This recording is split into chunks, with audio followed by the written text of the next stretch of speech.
अपने बनाए हुए विश्वास को तोड़ना बहुत कठिन होता है और अपने आप को बदलना भी शायद इसीलिए कठिन होता है। कोई कैसे ये भरोसा करे कि उसने जो सोचा था वो गलत हो सकता है? क्योंकि जब आप अपनी ही बनाई हुई सोच को बदलने की कोशिश करते हैं, तो पहले तो आपको स्वीकार करना पड़ता है कि आपने जो सोचा था वो शायद उतना सही नहीं था। और स्वीकार करना तो हिम्मत का काम होता है। स्वीकार करने में तो बहुत साहस चाहिए होता है और साहस को अर्जित करने के लिए आपको अपने डर, आपको अपनी चिंता, अपनी घबराहट को पहले तो उसको समझना पड़ता है, उसको देखना पड़ता है और ये मानना पड़ता है कि हाँ, मेरे को थोड़ा-सा असहज हो रहा है अपनी ही सोच को बदलने में। अपनी सोच को बदलना थोड़े से साहस का काम होता है। कौन-सी सोच? कौन-सी सोच को बदलने की बात कर रहे हैं? कोई भी ऐसी सोच जो आपके साथ है, आप जिसका पालन करते हैं, लेकिन उसकी वजह से आपका एक एडजस्टमेंट नहीं हो पा रहा है। आप ये भी कह सकते हैं कि मुझे तो कोई दिक्कत नहीं है, मैं तो बिल्कुल ठीक हूँ, मुझे तो कोई परेशानी नहीं है, फिर आप क्यों मुझे बदलने की कोशिश कर रहे हैं? लेकिन अपने बनाए हुए विश्वास के आधार पे हम कब निरंकुश हो जाते हैं, हमें समझ में ही नहीं आता है।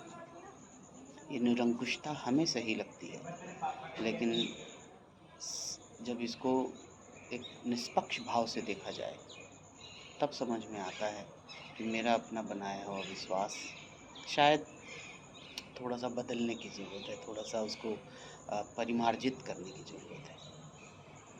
जब तक हम निरंकुश रहते हैं, जब तक हम अपने आप को सही मानते रहते हैं, तब तक हमें अपने विश्वास को बदलने की ज़रूरत ही नहीं होती है। इसीलिए हमें कोई लाख कहता है, हमें कोई लाख समझाता है, हमें कोई बार-बार आके बताता है कि नहीं भई आप थोड़ा-सा ध्यान दीजिए, आप थोड़ा-सा अपने आप को बदलिए। क्योंकि हम उससे खुश हैं, हम अपनी बनाई हुई सोच से खुश हैं, हमारी बनाई हुई सोच से हमारे सारे काम हो रहे हैं, हमें लगता है इसमें बदलाव की क्या ज़रूरत है। लेकिन जब हम सिर्फ़ इस बात को सोचते हैं कि हम खुश हैं, तो क्या ऐसा कहा जा सकता है कि हम अगर सिर्फ़ अपनी बात ही कर रहे हैं, तो हम शायद संकुचित हो रहे हैं? हम अपने आप को शायद एक परिधि में बाँध रहे हैं, जिसमें हमारी सोच सिर्फ़ हमारे उद्देश्य की पूर्ति के लिए सही साबित हो रही है। और आप कह सकते हो जी, आप अपने लिए सोच रहे हो, उसमें क्या गलत बात है? बिल्कुल गलत बात नहीं है। अपने लिए सोचने में कोई परेशानी नहीं है। लेकिन एक एक एक ऐसा भी अ, परिधि होती है, एक ऐसी भी आदमी की सोच का परिमार्जित स्वरूप होता है, जिसमें वो अपने लिए जो सोचता है, उसमें थोड़ा-सा हिस्सा दूसरों को भी देता है। थोड़ी-सी वो जगह दूसरों को भी देता है। अपने इस विश्वास में दूसरे भी उसके बंधे हुए होते हैं। आपने अपने हिसाब से तो सब कुछ ठीक कर लिया और अगर अपने हिसाब की बात करें, तो दुनिया में बहुत सारे ऐसे लोग हैं जिनको आप देखेंगे, तो आपको पता लगेगा कि ये सब अपने हिसाब से तो जी रहे थे। सम्राट अशोक की अगर बात करें, वो अपने हिसाब से जी रहे थे। उनको ऐसा लगता था कि सारी दुनिया को जीत लो और ये सही है, बिल्कुल सही है, इसमें कोई दिक्कत नहीं है। वो जीतते चले गए। सिकंदर के बारे में बोला जाता है पूरी लगभग पूरी दुनिया उन्होंने जीत ली थी। अपने हिसाब से सब सही था।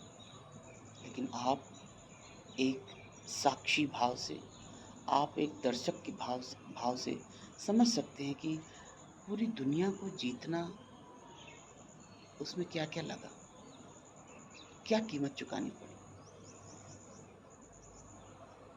क्या-क्या कुर्बानियाँ देनी पड़ी,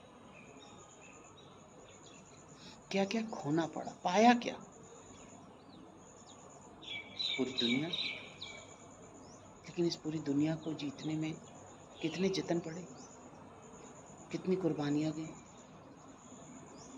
कितनी जनहानि हुई। क्या हम कह सकते हैं ये पाया वास्तव में पाया गया? ये पाना क्या पाना होता है? आप व्यक्तिगत तौर पे बिल्कुल इस बात से संतुष्ट हो सकते हैं कि हाँ जी, मेरे लिए पाना होता है। लेकिन आप जो कि मुझसे अलग हैं, जब आप एक ऐसे धरातल पर खड़े होके या ऐसे एक जगह पे जाके देखते हैं, जहाँ पे पाने का मतलब सिर्फ़ ये जो मैं सोच रहा हूँ उससे बहुत अलग होता है। मेरी गाड़ी मैंने पा ली, मेरा बंगला मैंने पा लिया, मेरा एक रिश्ता मैंने पा लिया। दूसरे को कुचल कर, दूसरे को तिरस्कृत करके पाना कितना हद तक पाना होता है? और मैं अपने इस विश्वास पे कायम हूँ कि मुझे लगता है सब ठीक है।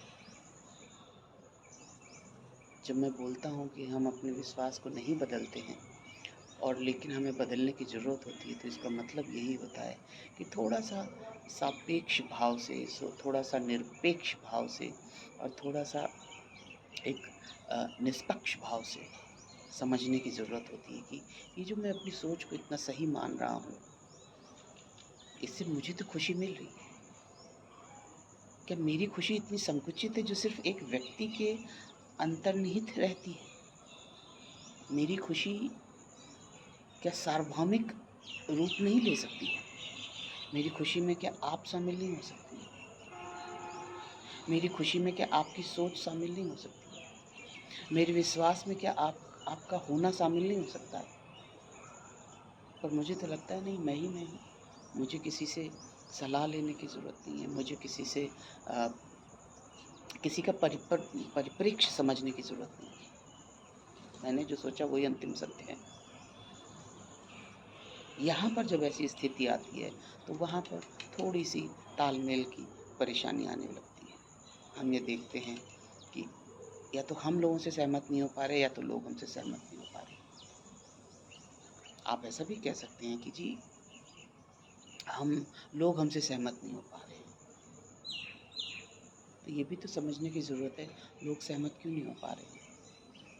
फॉर एग्ज़ाम्पल राजा राम मोहन राय अपने बनाए हुए विश्वास पे बहुत ज़्यादा अडिग थे। कौन-सा विश्वास? जिसमें वो ये मानते थे विधवा विवाह होना चाहिए।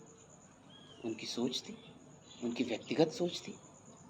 अपने समय में जब उन्होंने इस पर मुहिम को चालू किया, जब उन्होंने इस सोच को आगे बढ़ाया, लोगों के साथ शेयर किया, सबने उनका विरोध किया। और आप और मैं निष्पक्ष भाव से इस बात को समझ सकते हैं कि ऐसे विश्वास का कायम रहना क्यों ज़रूरी है। राजा राम मोहन राय अपने विश्वास पे अडिग थे, ये उनका अपना विश्वास था या उनके जैसे और थोड़े से लोगों का विश्वास था जिसमें वो कहते थे कि सती प्रथा बंद होनी चाहिए। हम और आप निष्पक्ष भाव से इस बात को सपोर्ट कर सकते हैं, इस बात की प्रशंसा कर सकते हैं कि ऐसा विश्वास क्यों कंटिन्यू रहना चाहिए। राजा राम मोहन राय के इस विश्वास में सब सब शामिल हो रहे थे। सारी उस समय की महिलाएँ जिनका जीवन दीनहीन था, उनको थोड़ा-सा ऊपर उठाने के लिए उन्होंने अपने इस विश्वास पे अडिग रहे और लोगों के साथ इसको शेयर किया। ये अलग बात थी, बहुत सारे लोग शुरू-शुरू में उसका विरोध किए। लेकिन एक ऐसा विश्वास जिसमें जनहानि हो रही है, जिसमें किसी के वजूद को नकारा जा रहा है, जिसमें किसी के होने को इग्नोर किया जा रहा है, जिसमें किसी की बात ही नहीं सुनी जा रही है। राजा राममोहन राय अपने विश्वास पे अडिग थे और उससे हम और आप ये देख सकते हैं कि उससे सृजन हुआ। उन्होंने बोला भैया महिलाओं को भी ज़िंदा रहने का अधिकार है, महिलाओं को भी 2 टाइम खाने का अधिकार है, महिलाओं को भी अपने जीवन को फिर से शुरू करने का अधिकार है। लेकिन ऐसा विश्वास जिसमें आप किसी की होने को ही नकार रहे हो। जैसे समाज उसी समय समाज की एक ये भी सोच थी कि विधवाओं को 1 टाइम खाना चाहिए, विधवाओं को अपने पति के साथ जल जाना चाहिए। ये उस समय की एक समाज की सोच थी। ऐसी सोच पे अडिग रह के क्या फ़ायदा, जिसमें आप किसी के होने को ही ख़त्म कर रहे हैं। लेकिन ऐसी सोच का पालन करने में मज़ा बहुत आता है। क्योंकि मुझे ऐसा लगता है मेरे संकुचित ज्ञान के कारण कि जो मैंने कहा वो अंतिम सत्य है। और मेरी बनाई हुई सोच की वजह से मैं थोड़ा-सा खुशी प्राप्त करता हूँ और मुझे बड़ा अच्छा लगता है। लेकिन आपको नहीं लगता ये किसी भी सोच का संकुचित स्वरूप है, जिसमें सिर्फ़ आप और आप ही हैं? हमारी सोच इतनी विकसित और विशाल क्यों नहीं हो सकती कि जिसमें हम सबको लेके चलें? हमारी सोच ऐसी क्यों नहीं हो सकती कि जिसमें सब अपने होने का एहसास कर सकें? चूँकि अपने बनाए हुए नियमों को बदलने के लिए हिम्मत की ज़रूरत होती है, इसलिए हम कई बार अपने बनाए हुए नियम, अपने बनाए हुए विश्वास बदलना ही नहीं चाहते। लेकिन ऐसा नहीं होता कि हमारी सोच, हमारा विश्वास अटल है, सत्य है, संपूर्ण सत्य है। वो छद्म रूप से सत्य हो सकती है हमारे खुद के लिए। हम उससे अभिभूत हो सकते हैं कुछ समय के लिए। हमें उससे खुशी प्राप्त हो सकती है कुछ समय के लिए। लेकिन शायद हमारी खुशी बहुत संकुचित है। हमारी खुशी किसी दूसरे को छू नहीं पा रही है। हमारी खुशी में संक्रमण की शक्ति नहीं बची है। उस समय राजा राममोहन राय के समय में आप देखेंगे कि समाज का अधिकतर वर्ग ये चाहता था या उसकी ऐसी सोच थी, विश्वास था कि महिलाओं को पति की चिता के साथ ही जल के मर जाना चाहिए। इस विचार से किसको खुशी मिल रही थी? उन विधवाओं को, उन महिलाओं को खुशी मिल रही थी क्या, जो बेचारी ज़िंदा रहना चाहती थी? इस विचार से क्या उन बच्चों को खुशी मिल रही थी जिनकी माँओं को ज़बरदस्ती या कुछ समझा-बुझा के ज़बरदस्ती चिता में झोंक दिया जाता था? उन बच्चों का क्या? हमारे इस विश्वास की वजह से कि महिलाओं को पति की चिता के साथ जल जाना चाहिए, बच्चों का क्या भला हुआ? और ऐसा तो नहीं कह सकते कि जिन महिलाओं को चिता में झोंके जाने की बात हो रही थी, उनके बच्चे ही नहीं थे। हमें क्या पता? अपनी सोच को बदलना बहुत मुश्किल काम होता है, क्योंकि हमारी सोच कई बार संकुचित हो जाती है। वो सिर्फ़ हमारे को ही अ, छद्म रूप से थोड़ी देर के लिए खुश कर पाती है और हम में से तो बहुत सारे लोग इसी छद्म रूप में खुश होकर अपनी पूरी ज़िंदगी गुज़ार के चले जाते हैं। सम्राट अशोक, एक दिन अचानक से उन्हें एहसास हुआ, जब अपने सामने वो कटी हुई लाशों को देख रहे थे। किसी का हाथ, किसी का पैर, किसी का धड़, किसी की आँखें खुली हुई। उन्हें एहसास हुआ मैंने क्या किया। उन्हें एहसास हुआ मेरा विश्वास, मेरी सोच से सृजन क्या हुआ। उन्हें एहसास हुआ कि मैंने इतना सारा बड़ा राज्य जीत लिया, इससे सृजन क्या हुआ। इस राज्य को जीतने में कितनी माँओं के बेटे चले गए, कितनी जनहानि हुई, कितनी आर्थिक हानि हुई। जब आप अपने लिए गए फैसलों का अ, तुलनात्मक अध्ययन और आलोचनात्मक विश्लेषण करते हैं, क्रिटिकल होते हैं, जब आप अपने ही फैसलों को थोड़ी-सी शंका की नज़र से देखने की हिम्मत जुटाते हैं, तो आपके अंदर ये भावना आती है कि शायद मैं भी गलत हो सकता हूँ, शायद मेरा विश्वास भी गलत हो सकता है, शायद मेरी सोच भी गलत हो सकती है। अगर गलत ना होती, तो मुझे शायद इतनी तकलीफ़ ना होती। ये बात उनके लिए सत्य साबित होती है जिनके अंदर हिम्मत होती है अपने फैसलों को फिर से विश्लेषण करने की। लेकिन हम में से अधिकतर लोग, चूँकि ये इतना भयावह होता है, इतना डरावना होता है अपने फैसलों को बदलने की कोशिश करना कि अधिकतर इंसान इसको बर्दाश्त नहीं कर पाते और वो इसको इग्नोर करते हैं, जीते चले जाते हैं अपनी ज़िंदगी। फॉर एग्ज़ाम्पल हमारे समाज में खाप पंचायतें, इसका उदाहरण है। खाप पंचायतें अपने बनाए हुए विश्वास को बदलना ही नहीं चाहती। धर्म के आधार पे हमारी सोच हम बदलना ही नहीं चाहते। जातिवाद के आधार पे हमारी सोच हम बदलना ही नहीं चाहते, क्योंकि हमें तो लगता है नहीं हमने जो सोचा वही सच है। सृजन क्या हो रहा है? तो हमारे पास अपने-अपने तर्क हो सकते हैं। तर्क कितने सार्वभौमिक हैं, कितने व्यापक हैं, कितने सृजनात्मक हैं, हमें सोचना पड़ेगा। आपके तर्क के आधार पे तो आप अ, रसिया के जो प्रधानमंत्री हैं व्लादिमीर, उनको जस्टिफ़ाई कर सकते हैं। अपने तर्क के आधार पे ज़ेलेंस्की अपने आप को जस्टिफ़ाई कर सकते हैं। लेकिन समझना पड़ेगा, सृजन क्या हुआ है?